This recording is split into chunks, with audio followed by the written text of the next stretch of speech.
El pasaje de hoy es Gálatas capítulo 6, versículos 1 al 10. Leamos juntos. Hermanos, si alguno fuere sorprendido en alguna falta, vosotros que sois espirituales, restauradle con espíritu de mansedumbre, considerándote a ti mismo, no sea que tú también seas tentado. Sobrellevad los unos las cargas de los otros, y cumplid así la ley de Cristo, porque el que se cree ser algo, no siendo nada, a sí mismo se engaña. Así que, cada uno someta a prueba su propia obra, y entonces tendrá motivo de gloriarse solo respecto de sí mismo, y no en otro, porque cada uno llevará su propia carga. El que es enseñado en la palabra, haga partícipe de toda cosa buena al que lo instruye. No os engañéis, Dios no puede ser burlado, pues todo lo que el hombre sembrare, eso también segará, porque el que siembra para su carne, de la carne segará corrupción, mas el que siembra para el Espíritu, del Espíritu segará vida eterna. No nos cansemos pues de hacer bien, porque a su tiempo segaremos, si no desmayamos. Así que, según tengamos oportunidad, hagamos bien a todos, y mayormente a los de la familia de la fe. Amén. Hoy compartiré con ustedes un mensaje titulado La ley del Mesías. La libertad es algo bueno. Vivir tomando tus propias decisiones sin que otros decidan por ti, y asumiendo la responsabilidad de esas decisiones, eso es la libertad. Sin embargo, aunque parezca que todo sería bueno si se nos diera libertad, en realidad, a menudo no es así. Cuando se otorga la libertad de repente, la gente suele sentirse muy desconcertada. La mayoría de las personas, cuando se levanta la opresión y se les da libertad, no saben qué hacer, y caen en la confusión. Podemos ver esto claramente en la historia. La Revolución Francesa y la República de Weimar en Alemania son ejemplos representativos. A través de eventos históricos como las revoluciones, los pueblos derrocaron las monarquías gobernadas por reyes y obtuvieron la libertad. Finalmente, nació la libertad de decidir por sí mismos sobre sus vidas, en lugar de que un rey decidiera por ellos. Sin embargo, después de que esto sucedió, ocurrieron cosas completamente inesperadas. Tras la Revolución Francesa, apareció Napoleón y comenzó una dictadura. En el caso de la República de Weimar, fue aún peor. Llegó la era de la Alemania nazi de Hitler. Parecía que la libertad tan anhelada finalmente se estaba realizando, pero en realidad, condujo a una dictadura más severa y malvada, como podemos observar a través de la historia. ¿Por qué sucedió esto? Habrá varias razones, pero creo que se debió a que la gente se sintió confundida por la libertad que se les dio de repente. En la época de la opresión y la coacción, cada persona tenía claramente su lugar asignado, y la sociedad, para bien o para mal, mantenía un cierto orden. Era estable. Pero cuando esta sombra familiar del control desapareció, la gente sintió la libertad desconocida como algo inquietante y confuso, y optó por el control familiar. Nuestro caso individual es similar. Parece que la libertad comenzará cuando terminen el último año de secundaria y entren a la universidad, pero hay muchos jóvenes que se sienten muy confundidos precisamente por esa libertad. Cuando yo estaba en la secundaria, tener 10 clases era lo habitual, y teníamos que hacer un estudio autodirigido que se extendía hasta las 10 o las 12 de la noche. Aunque se llamaba estudio autodirigido, ni un solo estudiante sintió libertad durante ese tiempo. Era un tiempo de heteronomía, nada libre. Algunos estudiantes, al despedirse del maestro, incluso decían, «Voy a casa y vuelvo». Probablemente lo decían porque el tiempo que pasaban en casa era apenas para dormir unas pocas horas. Después de pasar ese último año de secundaria y entrar a la universidad, uno suele pasar un tiempo muy confuso al principio. Entre mis compañeros, hubo quienes después de pasar un semestre en la universidad dijeron, «Es como si hubiera venido a una academia». Tenían que hacer su propio horario, asistir a clases por su cuenta, y si no querían, simplemente no iban. No había ningún maestro que los regañara por no asistir a clase, ni maestros que anduvieran con esas varas de mando que se veían comúnmente en la secundaria, o esos tacos de billar invertidos que no se sabía de dónde sacaban. Por eso decían cosas como, «Es como venir a una academia». La libertad, en realidad, no es tan fácil. Aunque todas las personas anhelan la libertad, hay muchos casos en los que, cuando se les da la verdadera libertad, no pueden disfrutarla. De hecho, la libertad solo puede ser disfrutada por aquellos que están preparados para ello. El problema que surgió en la iglesia de Galacia fue precisamente este. Por un lado, el problema de la iglesia de Galacia era el legalismo. Como ya he mencionado, los judaizantes son un poco diferentes de los judíos comunes. Eran judíos creyentes en Jesús que ya habían entrado en la comunidad cristiana e insistían y exigían que los cristianos gentiles vivieran como ellos, los judíos. Exigían que los gentiles también guardaran la ley y se circuncidaran. Aunque habían aceptado el Evangelio y estaban en la fe de Jesucristo, insistían en que los gentiles también debían guardar la ley y circuncidarse como ellos. Pero dentro de la iglesia, surgieron situaciones que daban fuerza a sus argumentos. ¿Qué era? El libertinaje. Este era el problema de la iglesia que se encontraba en el extremo opuesto del legalismo. A aquellos que fueron salvos por gracia, se les proclamó la libertad. Pero en la comunidad aparecieron personas que no usaban bien esta libertad, que no la usaban correctamente, que la usaban sin discernimiento. Surgieron la codicia, la inmoralidad e incluso algunos que, con esa libertad, practicaban la idolatría. Si vemos el contenido de Gálatas capítulo 5, que meditamos anteriormente, parece que estas cosas ocurrían abiertamente en la iglesia de Galacia. La gente había convertido la salvación recibida por gracia en una salvación barata. Creemos que Jesucristo nos ha redimido de nuestros pecados. Como expliqué en el culto del amanecer pasado, la palabra griega para redimir proviene del verbo. Este verbo es muy interesante. La partícula ex significa fuera, como aprendimos en nuestra serie sobre el Éxodo, donde ex es fuera y odos es camino, significando fuera del camino. Ex significa fuera. Y en esta la palabra griega que conocemos bien, ágora. Esta palabra ágora tiene el significado de mercado o plaza. Entonces, ¿cuál es el significado de redimir? Significa sacar del mercado a un esclavo que era comprado y vendido, llevarlo fuera del mercado. Por eso, adquirió el significado soteriológico del liberar mediante el pago de un precio a cambio. Un esclavo que había estado en servidumbre salió del mercado. Ya no sería tratado como una mercancía para ser comprada o vendida por un amo. Esto es, sin duda, algo muy, muy bueno. Pero surgió un problema. Una vez que se convirtió en una persona libre, no sabía absolutamente nada sobre cómo usar esa libertad. No sabía qué podía hacer, qué no debía hacer, qué debía hacer o qué podía hacer. Cuando estaba bajo la ley, era más fácil, porque solo tenía que vivir según lo que la ley ordenaba. Aunque no veía al Dios al que la ley apuntaba, al Dios que la ley indicaba, en ese entonces, lo que se podía hacer y lo que no se debía hacer, era muy claro y definido. Pero ahora, se había convertido en una persona libre y se había liberado de la ley. Y entonces, surgió la confusión. Algunos, como los que se volvieron hacia Napoleón y Hitler, intentaron volver a la ley. Y también hubo un movimiento opuesto. Los del lado opuesto tendían a pasar de la libertad al libertinaje. Pablo tuvo que intervenir en la confusión de estos creyentes de Galacia. Tenía que decirles que no había necesidad de volver al legalismo, y también tenía que advertirles que no debían caer en el libertinaje. Por eso se escribió esta carta a los Gálatas. En el pasaje de hoy, la alternativa a la ley y la alternativa al libertinaje se explican así. Leamos juntos nuestro pasaje de hoy, los versículos 1 y 2. Leamos juntos.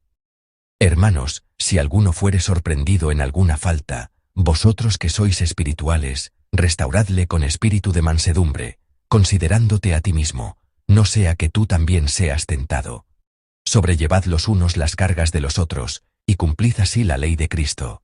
Amén. Aquí hay una clara alternativa a la ley. ¿Cuál es esa clara alternativa? Es la ley de Cristo. Cristo es una palabra griega, que en hebreo se llama Mesías. Por lo tanto, la ley de Cristo puede llamarse, en otras palabras, la ley del Mesías. Aquellos que han sido liberados de estar bajo la ley, deben seguir una ley para no volver al legalismo, y al mismo tiempo, para no caer en el libertinaje. Esa ley es la ley del Mesías.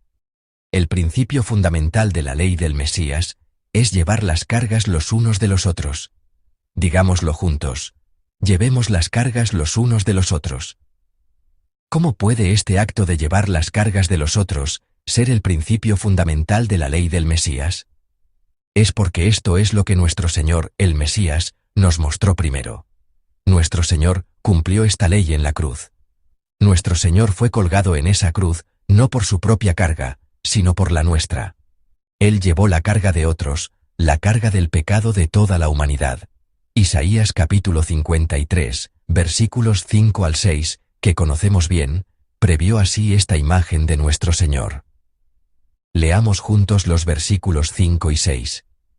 Mas él herido fue por nuestras rebeliones, molido por nuestros pecados.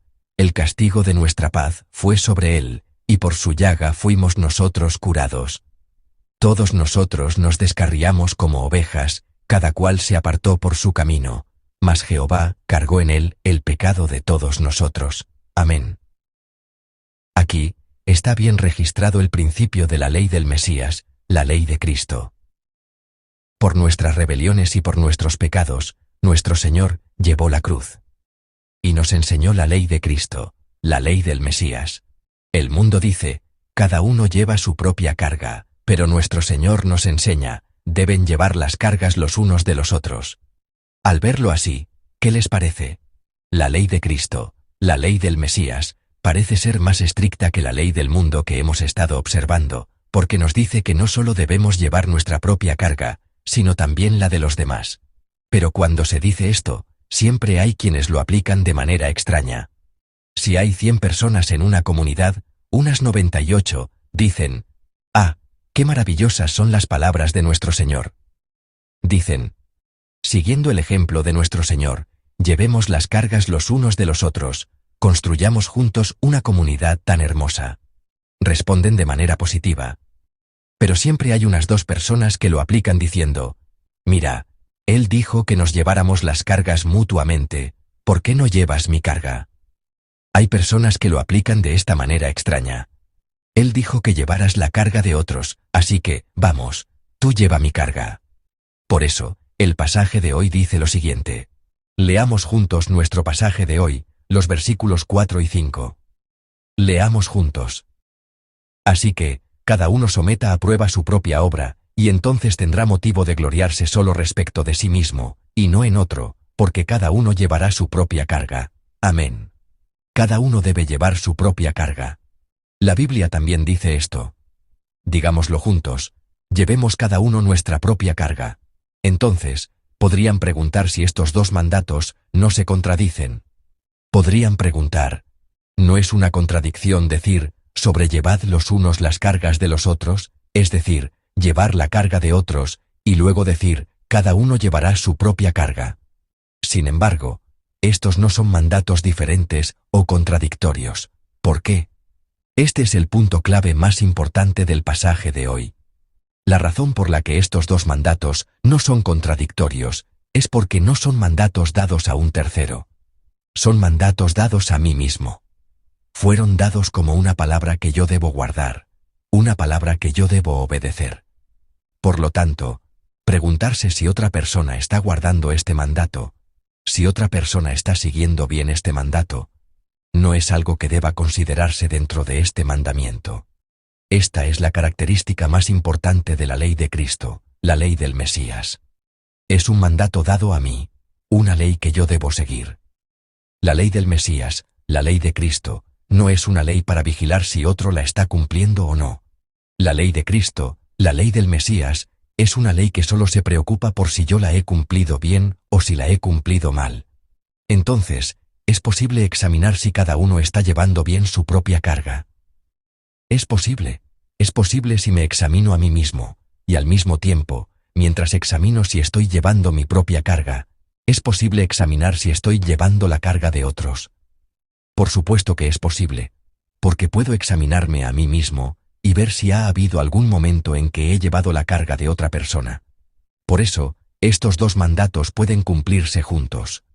Cuando los recibo como mandatos dados a mí, cuando los recibo como la ley del Mesías que debo guardar, y cuando los guardo con un corazón obediente, estos dos mandatos no son en absoluto contradictorios.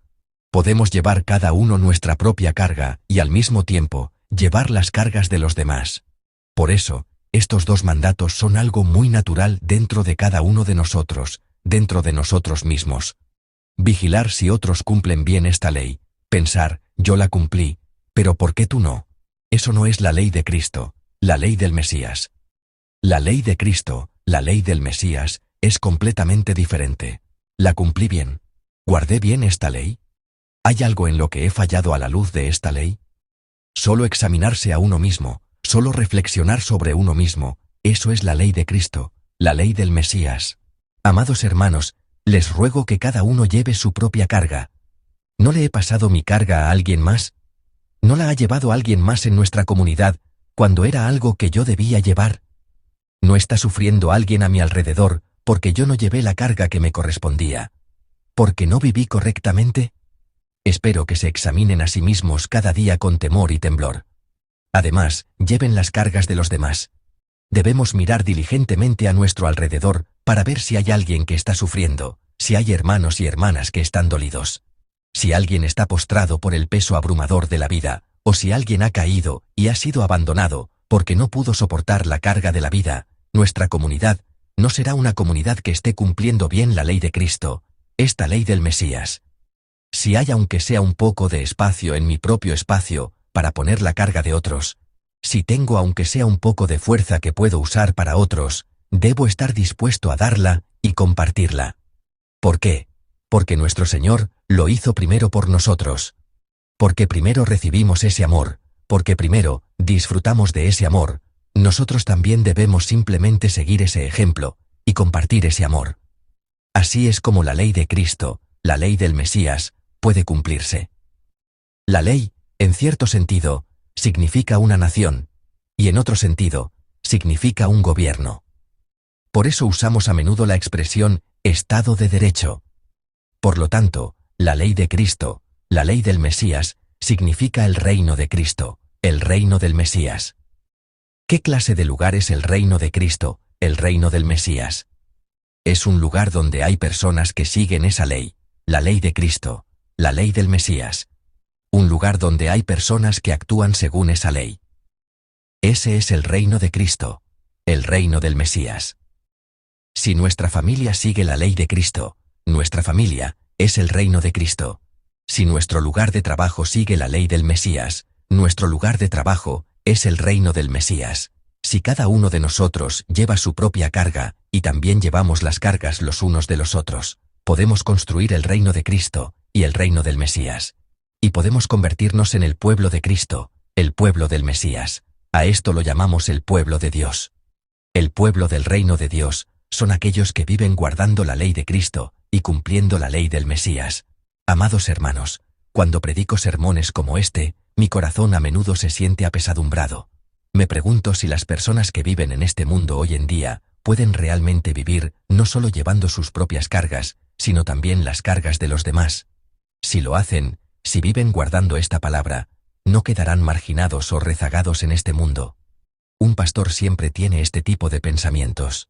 Pensamientos como, para que nuestros hermanos cobren fuerzas en este mundo agotador y difícil, debería predicar sermones sobre la victoria, el éxito, la prosperidad y el progreso. Si predico un sermón que implica pérdidas, un sermón que se desvía de la lógica del mundo de hoy, ¿qué pasa si se desaniman o se sienten afligidos? Supongo que el corazón de Pablo, al escribir esta epístola, no era diferente. Pero, hermanos, no es así. El hecho de que vivamos según la ley de Cristo, llevando cada uno nuestra propia carga y también la de los demás, no significa en absoluto que nos quedaremos atrás o seremos marginados en este mundo. ¿Por qué? Porque el Dios que nos dio esta ley es quien gobierna todo el universo. Dios es quien recuerda a los que hacen el bien y derrama sobre ellos la gran gracia que ha preparado. Leamos juntos los versículos 7 al 9. Leamos juntos. No os engañéis. Dios no puede ser burlado, pues todo lo que el hombre sembrare, eso también segará. Porque el que siembra para su carne, de la carne segará corrupción, Mas el que siembra para el Espíritu, del Espíritu segará vida eterna. No nos cansemos, pues, de hacer bien, porque a su tiempo segaremos si no desmayamos. Amén. Si una persona siembra por su cuenta, no hay garantía de que ciertamente cosechará lo que sembró. Guerras, desastres naturales. Este año, hemos experimentado un año particularmente severo en este sentido. Experimentamos incendios forestales que no se apagaron durante semanas, y en algunas regiones la gente sufrió mucho por demasiada lluvia, y en otras, por la falta de ella. Este año, no pudimos cosechar todo lo que sembramos, e incluso hubo casos en los que ni siquiera pudimos sembrar. El hombre siembra, pero no puede garantizar ni asegurar que cosechará. Pero Dios es diferente.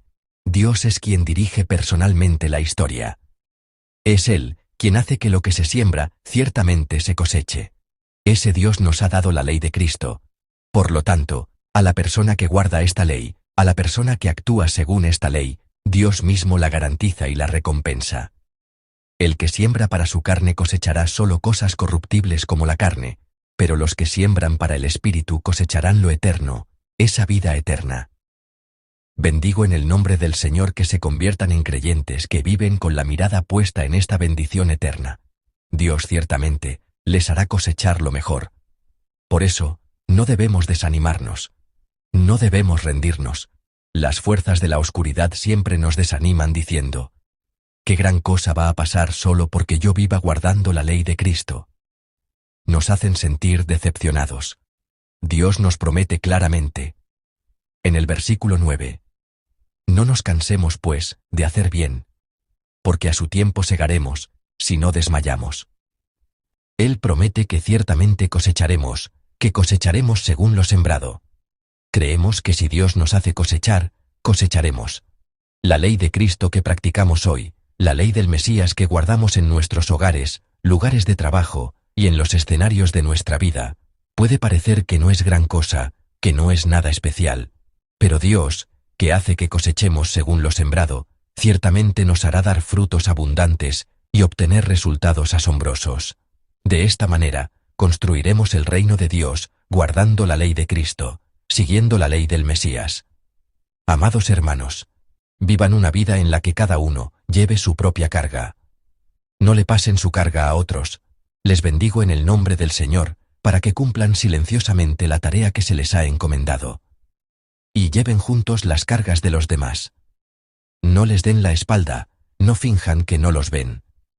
Porque nuestro Señor no nos dio la espalda, no fingió que no nos veía. Recordando a nuestro Señor que llevó nuestras cargas en nuestro lugar, sigamos también nosotros su ejemplo, y vivamos llevando juntos las cargas de los demás. De este modo, cumplamos la ley de Cristo, la ley del Mesías, en nuestra comunidad, en esta hermosa iglesia, y así, construyamos el reino de Dios aquí en la tierra, en esta comunidad local, y vivamos expandiendo ese reino. Que todos nuestros hermanos sean bendecidos en el nombre del Señor. Reflexionemos sobre la palabra que se nos ha dado, y oremos juntos. Oremos diciendo: viviremos cumpliendo la ley de Cristo como la palabra de hoy. Viviremos guardando la ley del Mesías, no la ley del mundo. Ayúdanos, oh Señor, para que nuestra iglesia construya junta el reino del Mesías, el reino de Dios, con un corazón que no delega su propia carga a otros, sino que busca llevar las cargas de los demás. Oremos juntos. Oremos. Señor, te amamos. Señor, te damos gracias. Vivimos en una época que trata de no llevar cargas. Vivimos en una época que trata de no llevar ninguna carga, ni la mía, ni la de los demás, en la medida de lo posible. Pero, Señor, nos has dicho que no solo llevemos cada uno nuestra propia carga, sino que también llevemos las cargas los unos de los otros. Señor, tú primero llevaste nuestra carga, así obtuvimos la vida eterna. Por lo tanto, como quienes hemos recibido primero esa gracia, ayúdanos a vivir cumpliendo la ley de Cristo, la ley del Mesías, llevando también la carga de alguien más. Creemos que a nosotros, que vivimos según la ley de Cristo, nos darás vida eterna, lo incorruptible. Por lo tanto, ayúdanos a vivir como hijos de Cristo, como pueblo del reino de Dios, esperando y anhelando esa vida eterna. Gracias. Oramos en el nombre de nuestro Señor Jesucristo. Amén.